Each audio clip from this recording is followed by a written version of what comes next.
Magandang umaga po sa ating lahat, mga kapatid. Yes, the Lord is good. Purihin ng Panginoon. So, napakainam ng mga mensahe po, ng mga awitin na ating pong narinig na tunghayan. Holy, holy, holy is the Lord God Almighty. Worthy is the Lord God Almighty. The whole earth is filled with His glory. At alam niyo ba, mga kapatid, sino po ang nagpupuno ng glory ng ating Diyos sa mundo? Particular planet Earth. Sino po? Ang mga hinirang niya. Sila po ang kasangkapan ng Diyos para punuin ng kaluwalhatian ang buong mundo. Not mentioning the whole universe. Wala namang nakatira sa universe. Dito lamang po sa napakaliit na portion ng universe. The whole earth is filled with His glory. So, mga kapatid, continuing to the message that we have started last Sunday about the benefits of God, being God's elect in Christ Jesus. 4 po yun, pero nakapagsimula po tayo last Sunday sa isa pa lang na benefits. Natapos po natin yung number 1 na nakikita po natin sa verse 22 ng Romans chapter 6. So, ang natapos po natin is yung you have been set free from sin. That is the first benefit as per Romans chapter 6, verses 22 to 23. So we have so many benefits, mga kapatid, na natanggap sa ating Panginoon bilang hinirang niya. But then, ang pinag-aaralan po natin ay mga benefits na makikita po natin particularly sa mga verses sa Aklat ng Roma, Kabanata 6, mga talatang 22-23. So basahin po muna natin muli yung sinasabi po sa Romans chapter 6, verses 22 to 23. Yung dalawang verses na yun. Nandiyan pa ba yan? Although nung isang nung isang linggo. Dalawang verses sa Romans chapter 6 before tayong mag-proceed o ipagpatuloy. Nandiyan. So yan. Nung last Sunday pa kasi ito. So, but now that you have been set free from sin and have become slaves to God, the benefit you reap leads to holiness, and the result is eternal life. For the wages of sin is death, but the gift of God is eternal life in Christ Jesus our Lord. So, yung una pong makikita niyong benefit dyan, mga kapatid, is yung pagpapalaya sa atin mula sa kuko o sa kamandaw ng kasalanan. Okay? Pinalaya ka na ba, kapatid? Ayun ang kinanta natin ng una. Yung unang awitin ng praise and worship is yung who the Son sets free, He is free. He is free indeed. Pag sinabi natin indeed, sabi po ng ating tinalakay last Sunday, pag sinabi natin indeed, ibig sabihin nun, tunay kang malaya. You are undeniably, actually, truly, surely, precisely, definitely, unquestionably, undoubtedly, and absolutely free. Malaya ka. Kung talagang pinalaya ka ng ating Panginoong Jesucristo. Hindi lahat ng tao pinalaya. Nung namatay ba ang Panginoon sa krus ng Kalbaryo, mga kapatid? Nung tinapos niya ang kanyang gawain sa krus ng Kalbaryo, malaya ba lahat ng tao? Pinalaya ba lahat ng tao? Nung sinabi ni Jesus Christ, finished! Nung tinapos na niya lahat, lumaya ba lahat ng tao? Ayan. Sino po ang pinalaya niya? Para kanino yung redemption na yun? Sa mga elect, sa mga hinirang ng Diyos. Sabi ng Panginoon, I lay down my life for the sheep, for my sheep. Pero may mga sinasabi niyang meron siyang sinasabing, sila'y hindi ko mga tupa. May particular group of people na sabi ng Panginoon, hindi ko sila mga tupa. Ibinibigay ko ang aking buhay para sa aking mga tupa pertaining to God's elect. Ngunit ang katotohanan ay nagsasabi, mga kapatid, that if the Son sets you free, ibig sabihin, pag pinalaya ka ng Panginoong Jesucristo, ang anak ng Diyos, malaya ka na talaga. Who the Son sets free, he is free indeed. That's why you are called child of God. Anak ka ng Diyos. At pinalaya ka niya. Yun ang unang-unang benefit na makikita natin dito. Sa binasa natin sa aklat ng Roma, chapter 6, verse 22. Now that you have been set free from sin. So kailangan mauna yun, mga kapatid. Kailangan matapos muna ang transaksyon bago ka lumaya. Kasi parang sa sanlaan, sa Pontiac, kapatid, nung nasanla ka, nasa loob ka ng Pontiac, ng sanlaan, hindi ka makakalabas doon sa malalamig na lugar na yun. Hanggang hindi tinutubos. Hanggang walang redemption. And yung redemption, ang pagkatubos mo, kapatid, ay hindi madali. Hindi naging madali ang redemption mo. Kasi sabi dyan, for the wages of sin is death. Ang kabayaran ng kasalanan ay kamatayan. Pero hindi mo kamatayan kasi mamatay man lahat ng bilyong-bilyong tao sa buong mundo, mga kapatid. Mamatay man tayong lahat, hindi mababayaran ang kasalanan. Kulang ang presyo. Napakalaki ng pagkasanla sa atin. At hindi kayang bayaran ng kamatayan ng buong sanlibutan. Kailangan ng pangbayad is, kung hindi man sapat, ay higit pa sa inutang. Okay? At ang presyo ng kabayaran na yun, mga kapatid, ay masasapat lang. Magiging sapat lang kung ang mamamatay ay banal at walang kasalanan. Okay? Kaya hindi naging madali ang redemption mo.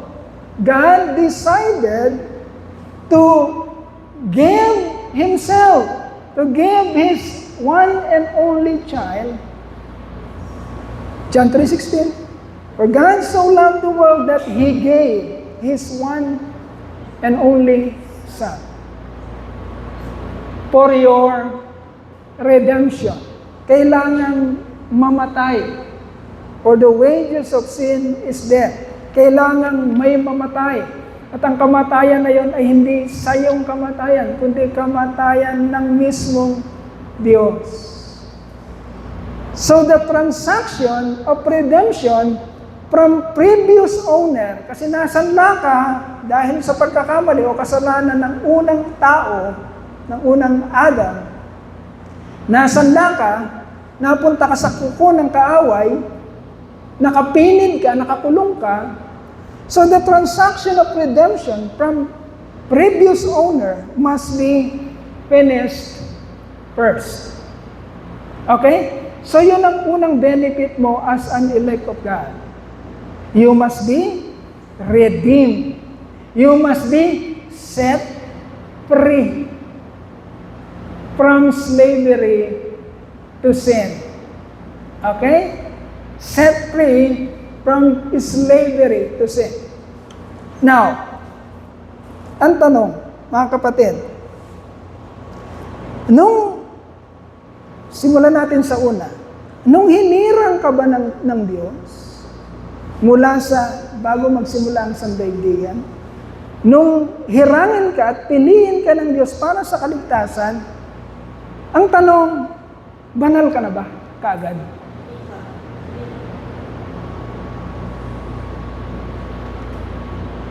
Pero pinili ka ng Diyos, di ba?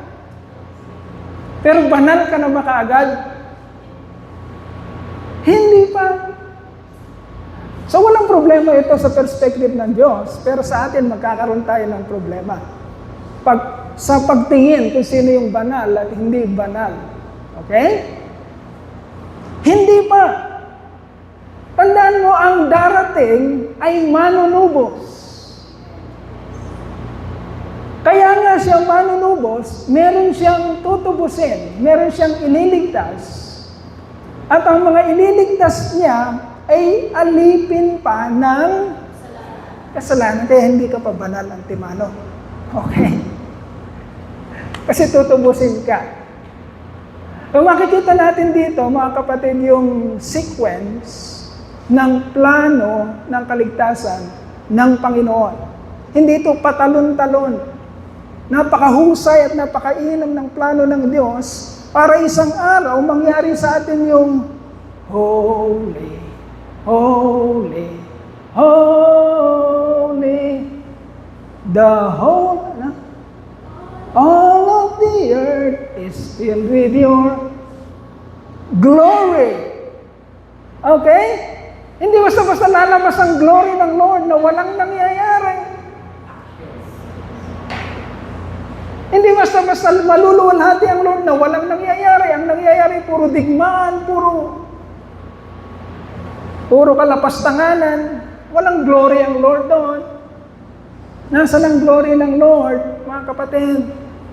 Kapag ini-execute na ng Lord ang kanyang plano ng kaligtasan at nagmamanifest na ang pinagplanuhan niya sa mga taong hinirang niya para sa kanyang kaluwalhatian.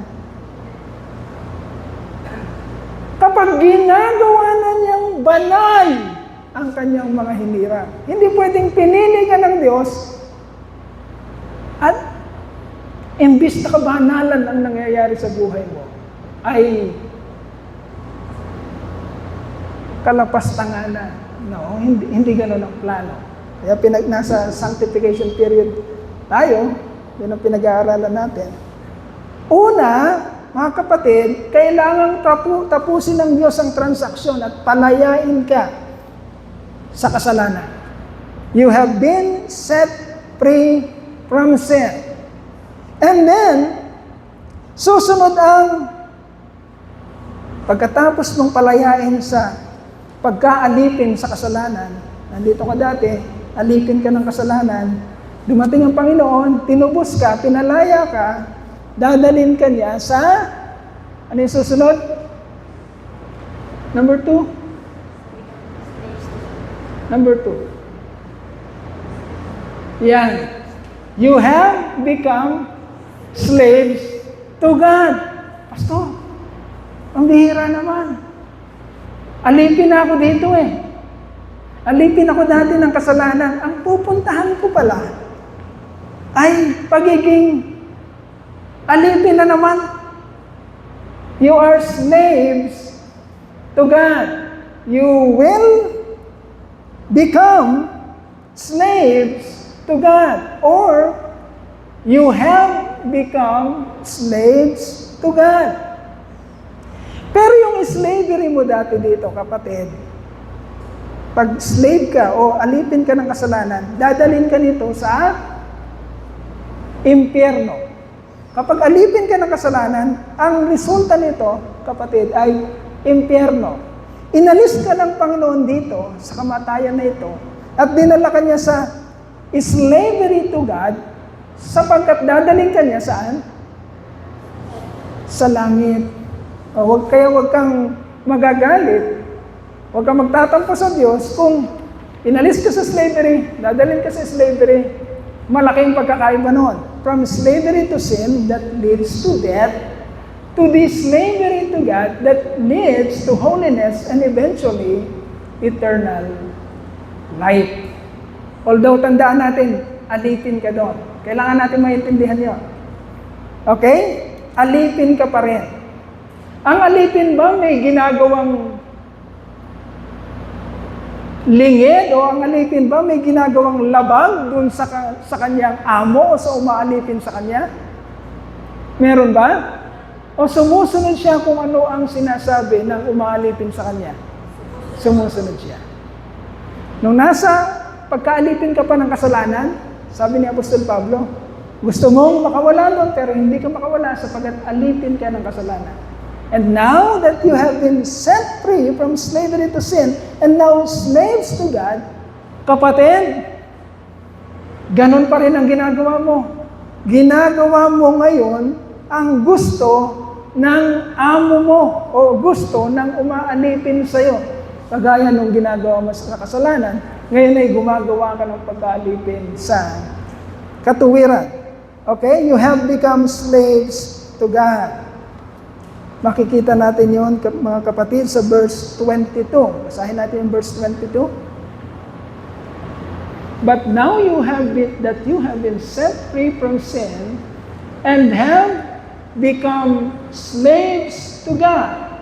The benefit you reap leads to holiness, and the result is eternal life. Okay. So what is the meaning of becoming slaves to God? Romans chapter 6, verse 17 says that becoming slaves to God is wholeheartedly obeying the form of teaching which was entrusted to you.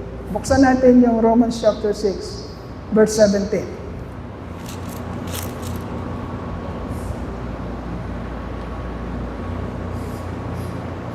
Anong sinasabi ng Romans chapter 6, verse 17? Tandaan natin, ang dinidefine natin dito, ano ibig sabihin ng pagiging alipin ng Diyos? Ano bang nangyayari sa mga alipin ng Diyos? Ano bang ginagawa nila sa kanilang mga buhay? But thanks be to God, though you used to be slaves to sin, you wholeheartedly obeyed the form of teaching to which you were entrusted. So, anong nakikita natin dyan, mga kapatid? Ano ang ibig sabihin dyan ng pagiging alipin ng Diyos? As God's elect, though you were once slaves to sin, you have been set free from that slavery and are now, number one, wholeheartedly obeying the truth, and number two, that truth was entrusted to you. So makakita tayo ng dalawa dito, mga kapatid. Notice, listen very carefully, dinidefine natin dito, ano ibig sabihin ng pagiging alipin ng Diyos? At titignan natin ang ating sarili kung pumapasok ba tayo sa definition ng mga taong alipin ng Diyos. Okay? Tingnan natin. I-assess natin ang ating mga sarili. Tayo ba'y pasok doon sa mga pinalaya sa kuko ng kasalanan at ngayon ay alipin ng Diyos? Ngayong nandito na tayo sa pagkaalipin ng Diyos, ano ang nangyayari sa ating buhay? Anong ibig sabihin ng pagiging alipin ng Diyos, kapatid? So notice, the two components of manifestation to someone who has been set free from sin. Dalawa yung binanggit natin kanina. Number one is, meron ka bang wholehearted obedience? And number two, are you trustworthy? O makikita ba sa iyo ang trustworthiness? Yung dalawa na yan.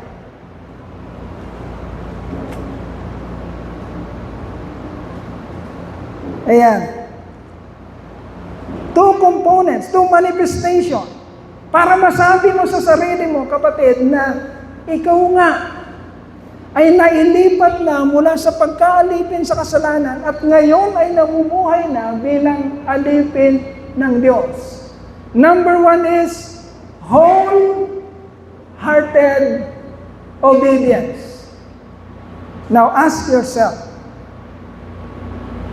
huwag po tayong mga ngawit pagka parang nirorombo tayo or parang laging gustong may palabasin sa atin ang Diyos na ayon sa kanyang kalooban. Wag po. Wag po tayong mga ngawit sa ating sa pagkadinig ng para bagang lagi tayong pinupus ng Lord, pinupus tayo ng Lord. Papunta dun sa gusto niyang mangyari sa atin o sa kanyang kalooban. Tandaan natin, inihahanda tayo ng Lord para sa sangkalangitan. Tandaan natin, sa sangkalangitan, walang tatanggaping hindi banal. Because, pakibalik mo yung verse 22, middle, verse 22, or 22, verse 22. Because, the goal of your life for sanctification is, and that holiness, pag-aaralan natin mamaya, ay hindi dumating sa'yo bilang magic or parang nag-snap ng kamay ang Lord at naging holy ka. Okay? Nakikita natin ang proseso dito. Number 1 is pinalaya ka sa kuko ng kaaway, sa kasalanan. Pangalawa, ginawa kang alipin ng Diyos. At ang pagkaalipin ng Diyos, ang buhay na yon ay naglilid. Ibig sabihin, hindi automatically. Papunta ka doon. That life is leading to holiness. And that holiness, mga kapatid, ay necessary para saan? Sa eternal life.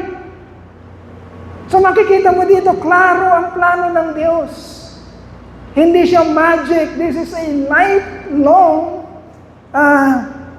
process or sanctification para i-manifest ng Lord ang kanyang inam sa kanyang planong kaligtasan sa bawat hinirang niya. Okay? Merong punteriya ang iyong kaligtasan.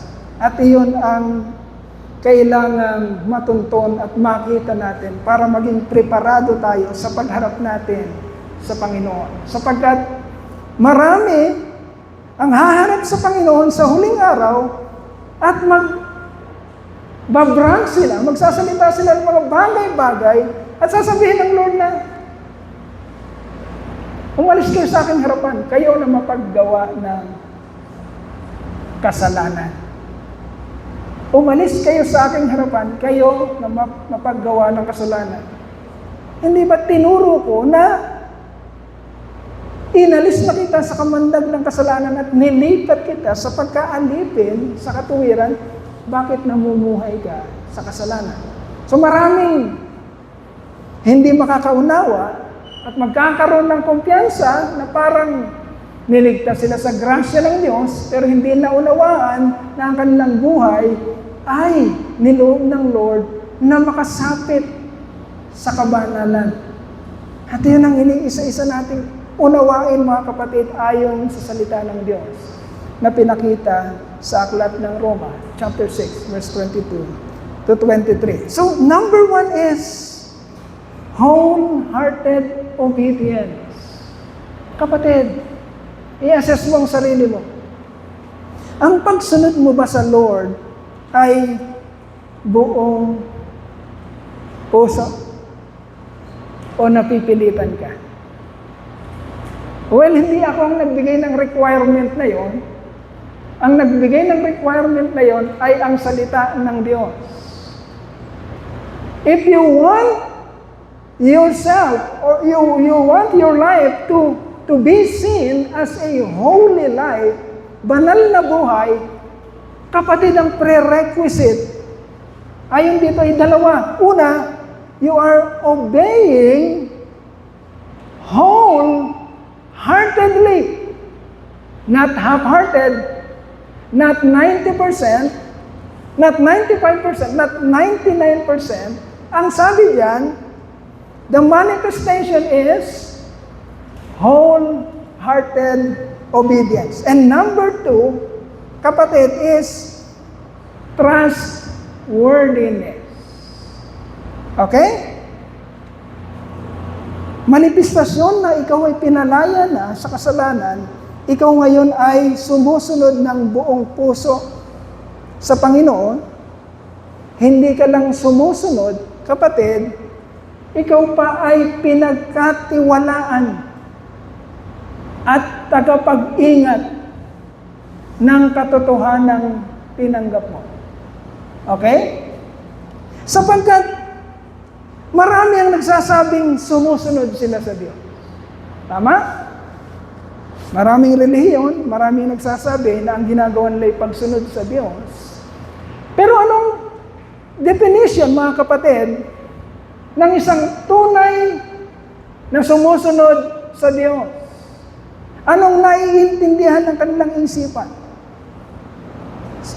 You are wholeheartedly obeying and you are trustworthy to what? Saan? Anong binigay sa iyo ng Lord para ingatan mo? At anong binigay sa iyo ng Diyos para sundin mo? Okay? So you are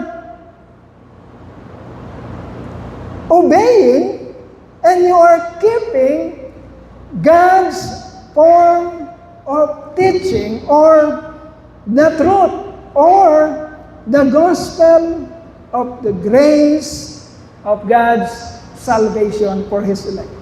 Okay? Napaka-importante, mga kapatid, na hindi ka tagasunod na bulag. Marami kasing sumusunod, bulag. Okay? Hindi nila alam kung anong sinusunod nila. Ang isang manifestasyon, kapatid, na ikaw ay pinalaya na sa kasalanan, ay sumusunod ka ng naiintindihan mo kung ano ang sinusunod mo. At ikaw ay pinagkatiwalaan ng Diyos upang maging tagapagdala o bearer or keeper, someone who has given a trust ng katotohanan nais niyang ipakita at ipaunawa. Hindi ka lang sumusunod, tagapag-ingat ka pa at tagapagturo ng katotohanan tinanggap mo, kapatid. Anong nakikita mo sa buhay mo? Ano ang katuturan ng buhay mo ngayon, kapatid? Are you seeing yourself not blindly obeying the truth? And are you seeing yourself as someone entrusted by God para bigyan ng kalinawan or enlightenment ang mga nais ng Diyos na bigyan ng kalinawan?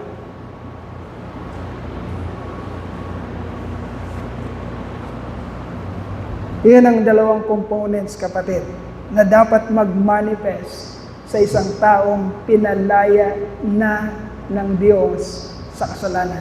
Hindi yung gusto lang natin yung katotohanan. Oh, I am free. I am free indeed. O, saan ka pinalaya?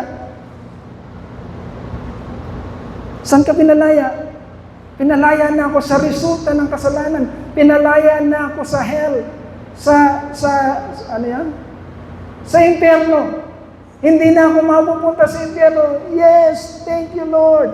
Okay, isa yun sa katotohanan na yun. Pero saan ka talaga pinalaya ng Diyos? Sa kasalanan. Kung pinalaya ka ng Diyos sa kasalanan, bakit nandiyan ka pa rin hanggang ngayon at nagbababad ka pa rin sa kasalanan? Okay? Ang tunay na pinalaya ng Diyos, ngayon ay makakakita ng buhay na buong pusong sumusunod sa Diyos at kaya niyang ipaliwanag, ipaunawa kung ano ang ginagawa niyang pagsunod dahil enlightened siya o naiintindihan niya ang katotohanang ibinukas sa kanya ng Panginoon. The truth of God's gospel of grace. The grace of salvation. Okay? And then Romans chapter 6 verse 18 says that becoming slaves to God is becoming slaves to righteousness. Romans chapter 6 verse 18. Romans chapter 6 verse 18 says, you have been set free from sin and have become slaves to righteousness. Kapatid, alipin ka ng, ano yung righteousness sa Tagalog? Alipin ka ng katuwiran. Okay? Ang buhay mo, kapatid, sinasabi mo, anak ako ng Diyos. Elect ako. Kristiyano ako. Tiga Truth and Life Christian Church ako. Madaling sabihin yan. Madaling pagsasabihin lahat yan, mga kapatid. Pero ang sinasabi ng katotohanan, hindi ka na ba alipin ng kasalanan? Hindi ka na ba nagbababad dyan? Or paulit-ulit lang yung buhay mo, paulit-ulit lang na umiinog sa iyong pagkakasala. Kung sinasabi mong anak ka ng Diyos, wala ka na dyan. Pinalaya ka na ng Diyos mula sa kasalanan at dinala ka na niya ngayon sa buhay ng katuwiran. Alipin ka na ngayon ng righteousness. You have been set free from sin and have become slaves to righteousness. So as God's elect, though you were once slaves to sin, you are now slaves to righteousness. Kapatid, yun ka dati. Makasalanan at alipin ng kasalanan. Dati yun. Huwag mo laging sinasabi, ligtas ako. Pero nagbababad ka naman doon. Hindi pwedeng mangyari yun, kapatid. Hindi pwedeng mag-contradict yung sinasabi mong ligtas ka, pero nandun ka sa pagkaalipin ng kasalanan. Yun yung dati mong kalagayan. Dati, alipin ka ng kasalanan. Pero ngayon, alipin ka na ng katuwiran ng Diyos. Pakinggan niyo mabuti, mga kapatid. Baka kasi, ang gusto lang natin is yung ligtas ako. Namatay ang Panginoon sa krus ng Kalbaryo. Binigay niya ang kanyang buhay. At ang kamatayan na yon ay para sa akin. Hinugasan noon ang lahat ng aking kasalanan.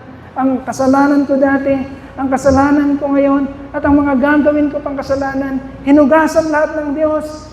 Kaya ligtas ako. Baka yun lang ang gusto niyo. Baka ang gusto niyo, ligtas kayo, and at the same time, nagbababad sa kasalanan. No. Walang sinasabing ganon ang Biblia. Ang sinasabi ng Biblia, if the Son sets you free, you will be free indeed. Tunay kang ang malaya na sa kamandag ng kasalanan. Okay? Pero pastor, ba't ganon? Parang hindi ako makalaya-laya. Kapatid, ang buhay natin kasi, compartmentalize. Ang sabi ng katotohanan, and you will know the truth. And the truth that you know will set you free. Ibig sabihin, mga kapatid, the amount of the truth that you know is exactly the amount of freedom you have.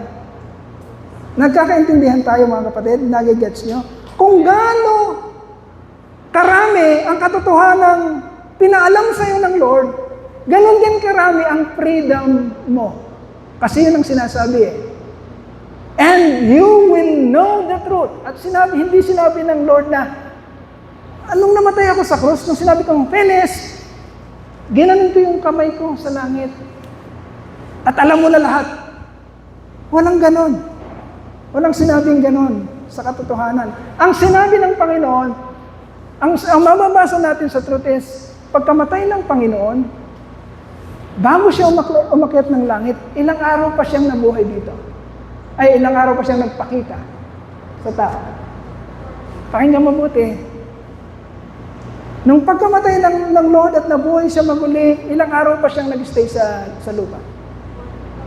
40. Ang tanong, naiintindihan na ba nung sa 40 days na yon, naiintindihan na ba ng lahat ng mga nakakasalamuhan niyang disipulo kung anong nangyayari?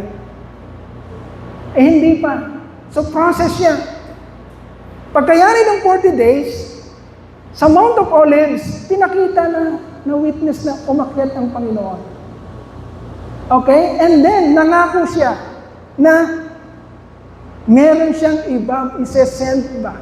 Meron siyang pababalikin in His behalf. Sino yun?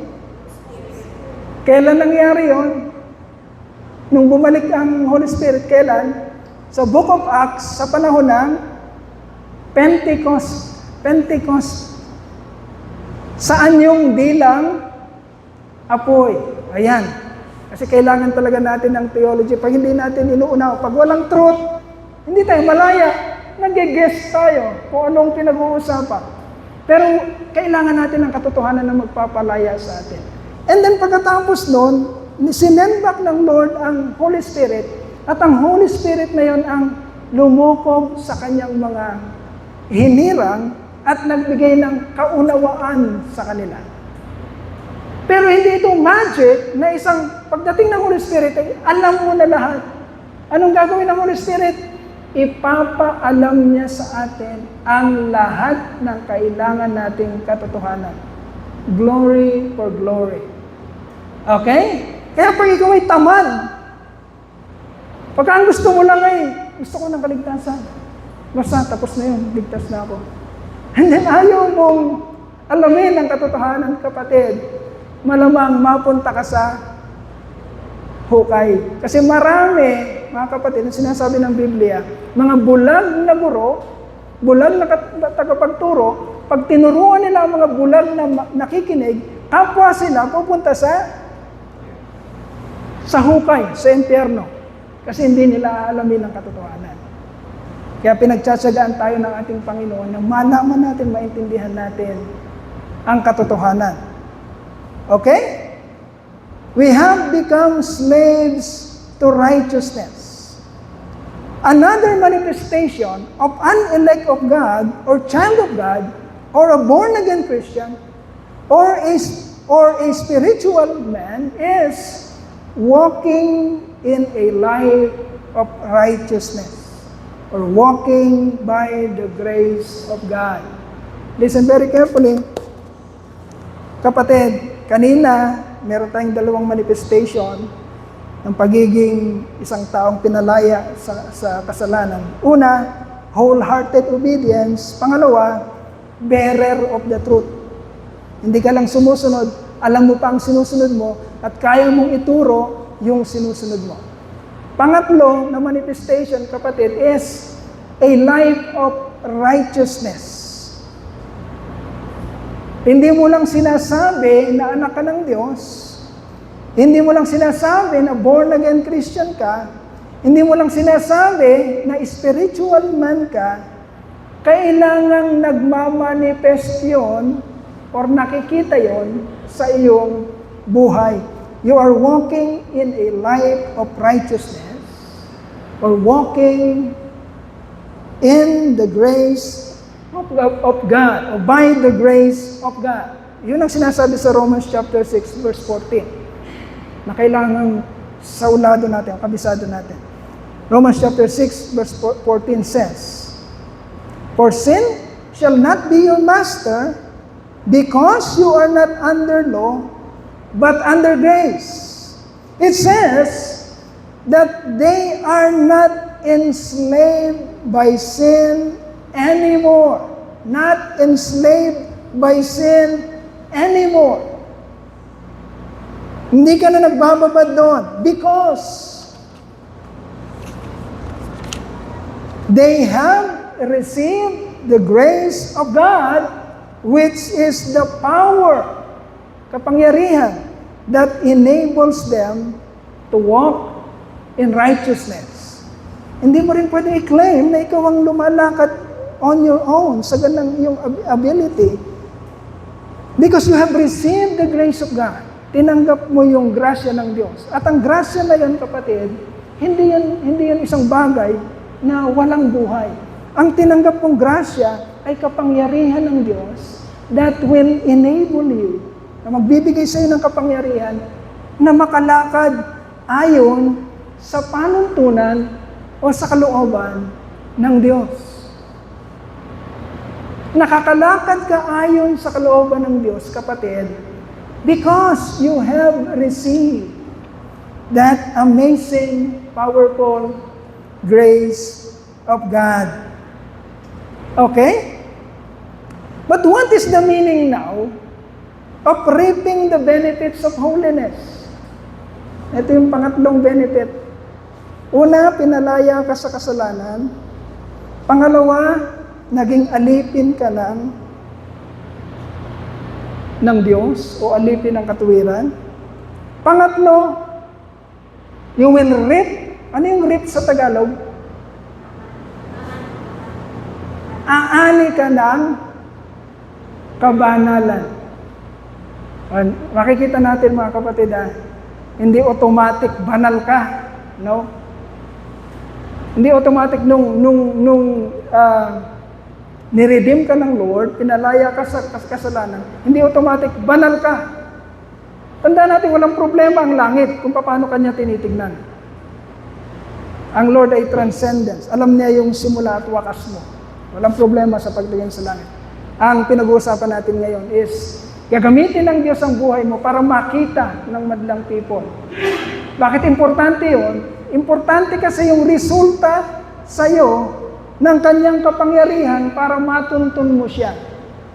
Para makilala mong may Diyos nga.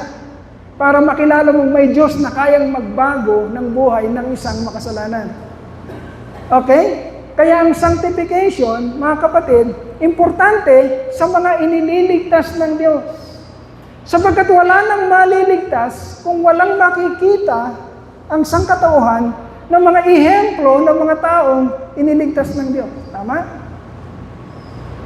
Walang maniniwala sa Diyos kung walang makikita ang mga hindi pa o mga naghihintay pa ng kaligtasan ng mga taong nagiging banal. Okay?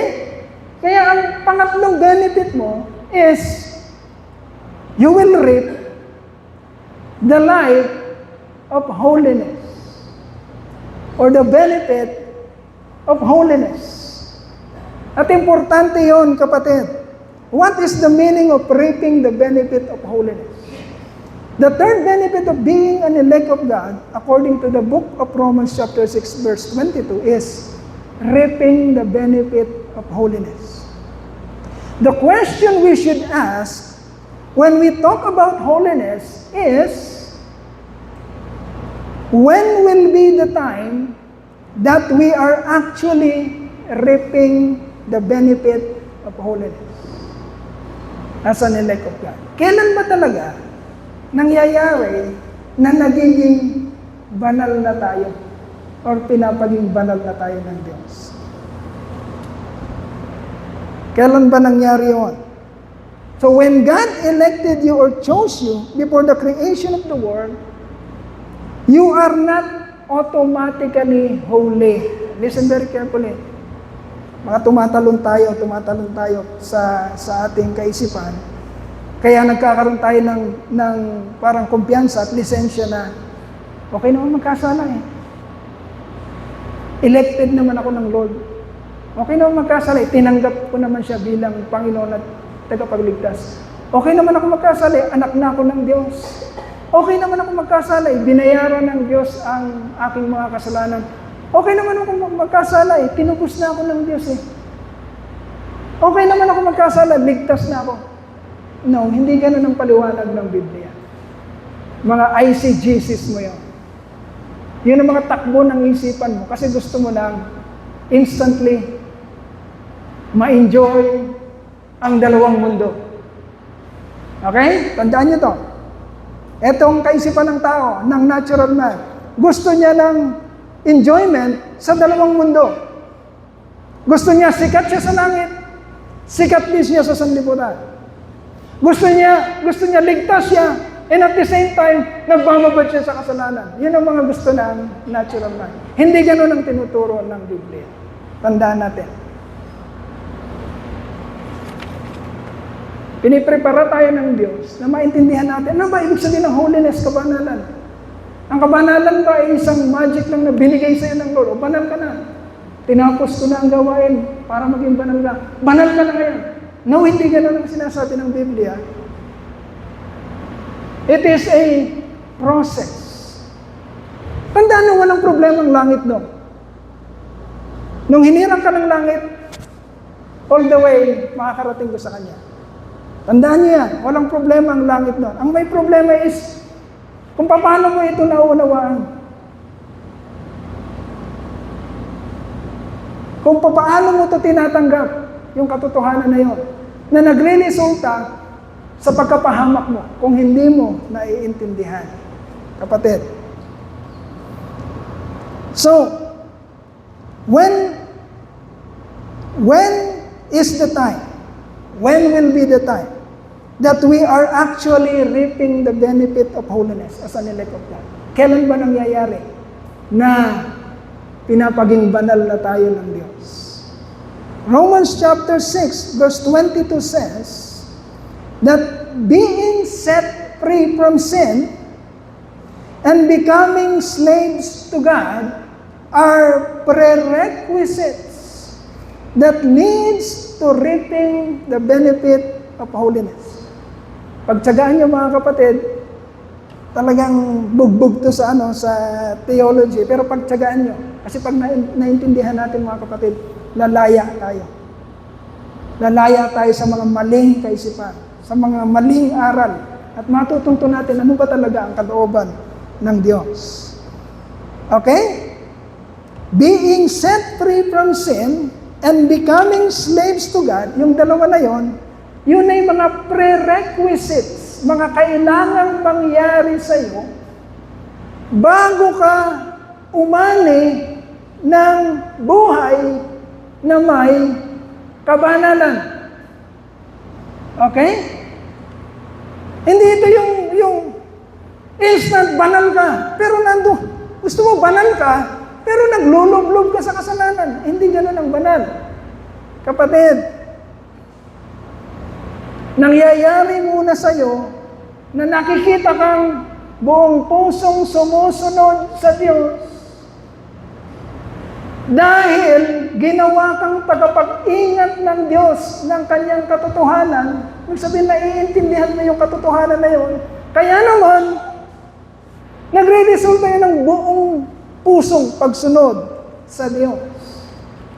Okay, yung dalawang bagay na yon ay kailangang maganap o gaganapin ng Diyos sa buhay mo para makita ka as someone that is reaping or leading a holy living or holy life. Okay? Verse 22 says, But now that you have been set free from sin and have become slaves to God, the benefit you reap leads to holiness. Holiness is not automatically received. Okay? Anong nauna? Pinalaya ka muna. Hindi ka muna makasalanan. Pinalaya ka muna doon. Pangalawa, ngayon ay alipin ka na ng Diyos. Namumuhay ka na sa katuwiran.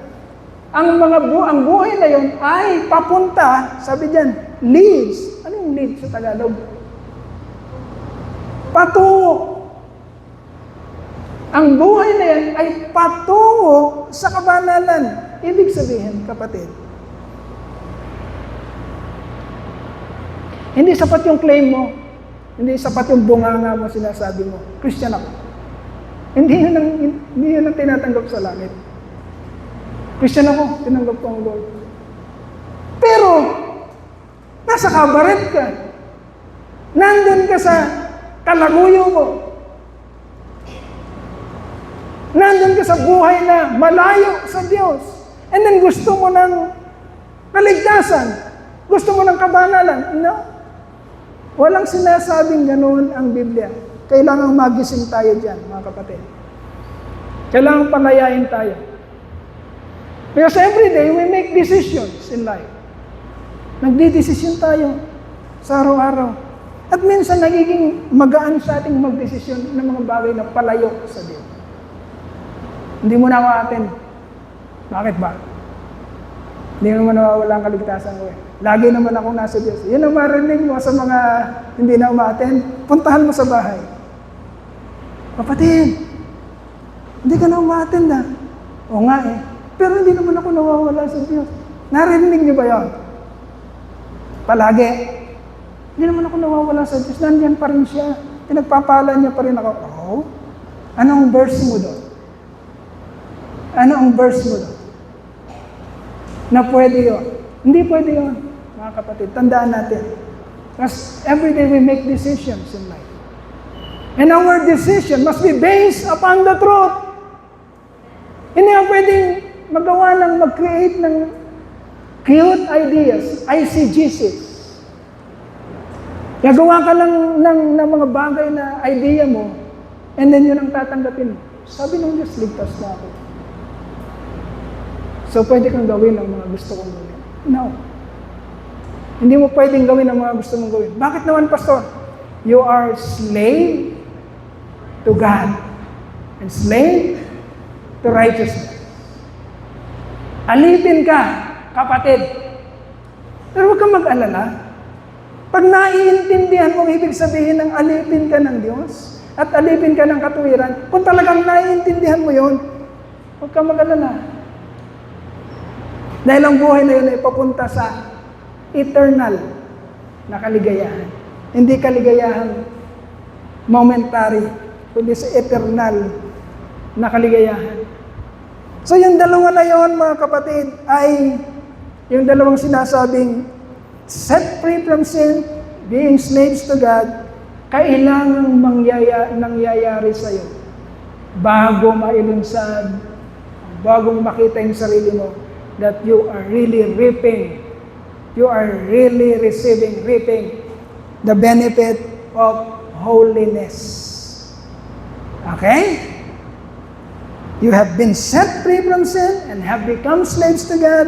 The benefit you reap leads to holiness. And the last benefit that you will receive after being set free from sin, the second is being slaves to God, slaves to righteousness. Pangatlo is you have reaped the benefit of holiness. And lastly, kapatid, tsaka pa lang darating yung, sabi dyan, balik mga sa 22, Lidel, 22. Set free from sin, slaves to God, reaping the benefits of holiness, and the result is, anong resulta? Pag nasa iyo lahat yon, Pastor, ang hirap naman. Hirap naman yan, Pastor.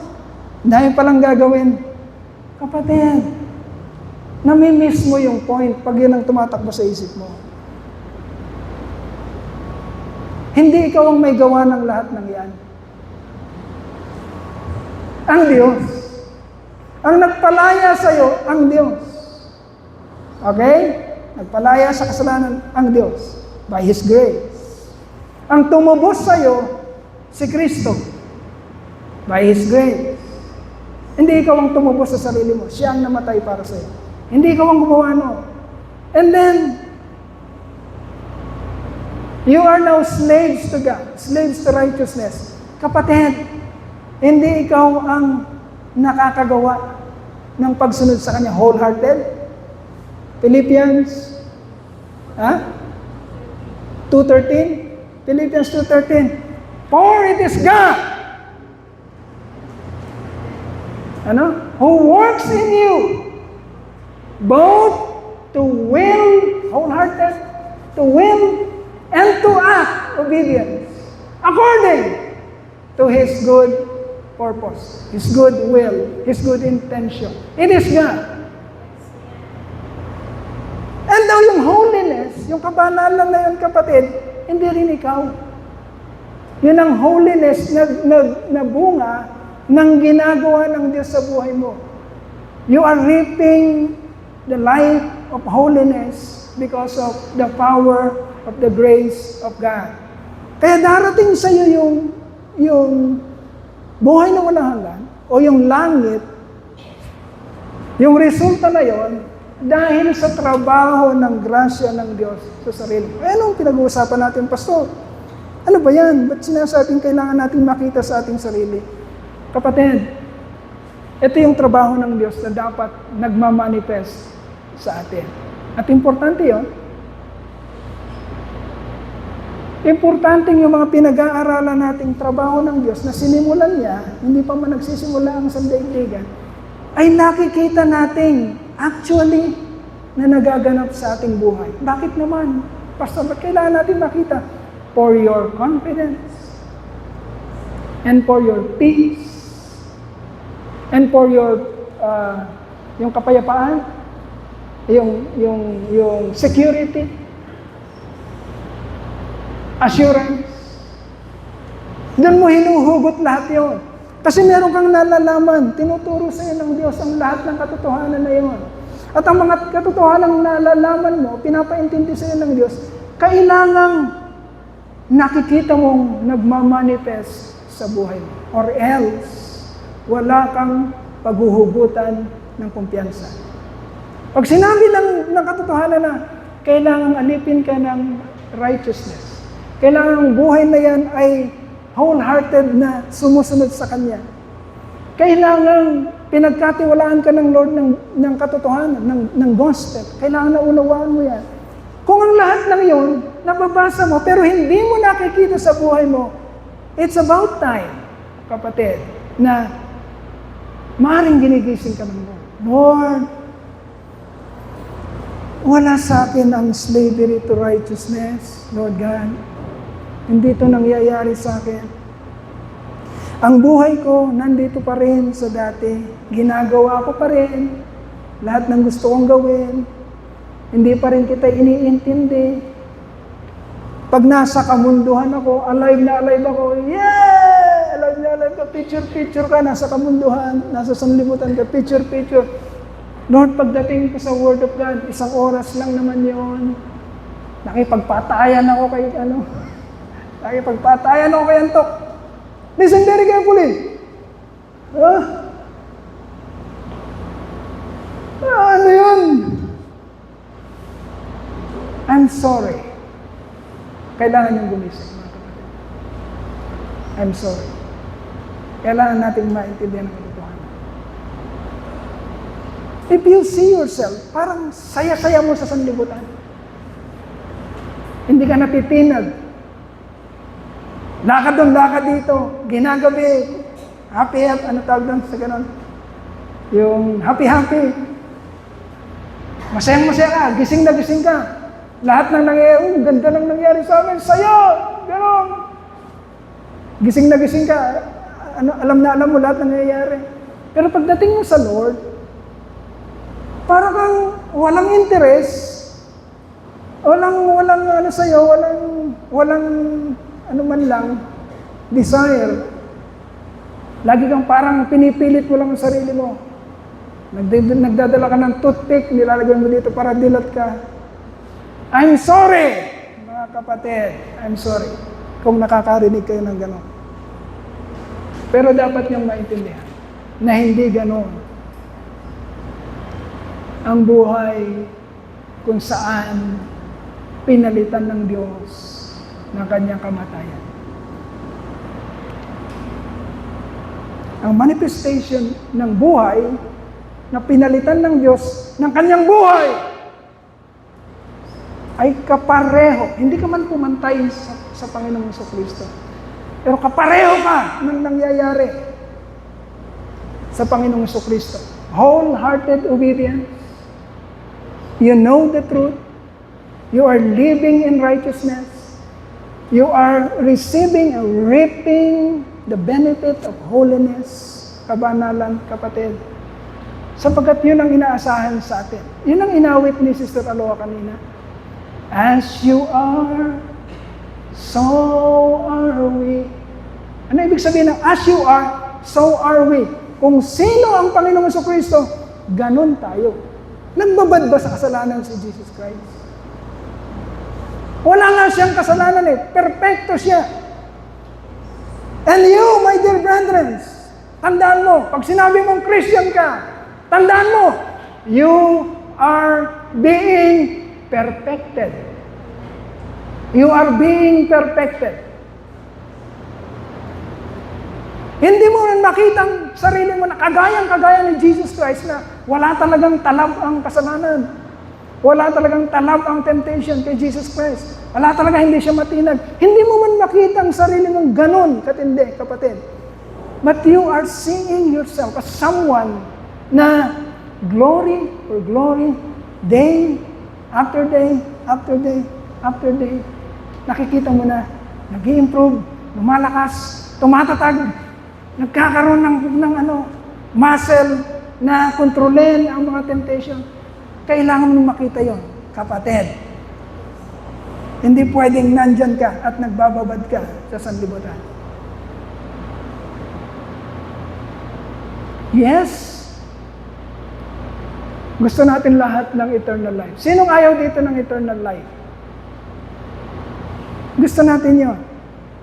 Matandaan natin, ang eternal life ay result. Hindi siya process. Ito ay result. Una, ng tinapos na gawain ng Panginoon. Okay? Resulta siya ng tinapos na gawain ng Panginoon. At ang tinapos na gawain ng Panginoon ay hindi isang parang passive thing na tinapos ko na. Automatically, tapos na lahat yan. Magkuyakoy ka na sa bahay mo. Kuyakoy ka na doon. Wala ka nang gagawin. Ligtas ka na. Walang ganon. Walang nakasulat na ganon. Pag inalam mong mabuti, ang banal na kasulatan, kapatid, ibinigay ng Panginoong Jesucristo ang buhay niya upang maibaba niya ang kapangyarihan. At ang kapangyarihan na ibababa niya sa pamamagitan ng banal na Espiritu, ang magpapabago ng buhay mo patungo sa kabanalan na requisite para magresulta ng buhay na walang hanggan. Is your life leading to a life of holiness? O gusto mo lang ng kaligtasan? Yun lang talaga ang gusto mo. Ayaw mo ng pagsunod. Ayaw mo ng pagiging alipin ni Kristo. Gusto mo lang kaligtasan. And now I'm telling you, kailangan marinig ang katotohanan. Hindi ganon ang plano ng Diyos. Niligtas ka ng Diyos para ilutang sa'yo ang buhay ng katuwiran at kabanalan na magre-resulta ng buhay na walang hanggan at magre-resulta ng ultimate glory of God. Hindi niya maipapakita yon sa anumang paraan, kundi sa pamamagitan na isang buhay na binago ng Diyos ayon sa kanyang kabutihang loob o grasya. Marami pa niyan, pag-aaralan natin sa mga susunod. Pasalamatan natin ang ating Panginoon. Hallelujah, hallelujah, hallelujah.